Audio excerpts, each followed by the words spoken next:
জুমার দিন উপলক্ষে অন্য যে কোনো দিনের চাইতে জুমার দিন অর্থাৎ শুক্রবারের ফজর নামাজ পুরুষরা মসজিদে জামাতের সাথে পড়বেন, জামাতের সাথে পড়ার নিয়ত করবেন পাক্কা। কারণ অন্য যে কোনো দিনের ফজর নামাজ না, শুধুমাত্র যত নামাজ আছে, নবী করিম সাল্লাল্লাহু আলাইহি সাল্লাম বলেছেন আফদালুস সালাওয়াতে ইনদাল্লাহ, আল্লাহর কাছে দুনিয়ার সব নামাজের মধ্যে, 5 ওয়াক্ত সাধারণ নামাজগুলোর মধ্যে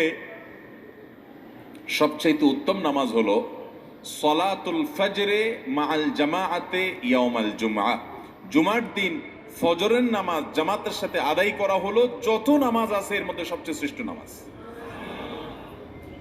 তাহলে জুমার দিনে এই বিষয়টা বিশেষভাবে খেয়াল রাখবো। জুমার দিন ফজর নামাজটা পুরুষরা কোথায় পড়বো, এবং সেটা বৃহস্পতিবার থেকে পরিকল্পনা শুরু করবো যে কালকের ফজর নামাজ যাতে কোনো অবস্থাতে আমার মিস না হয়।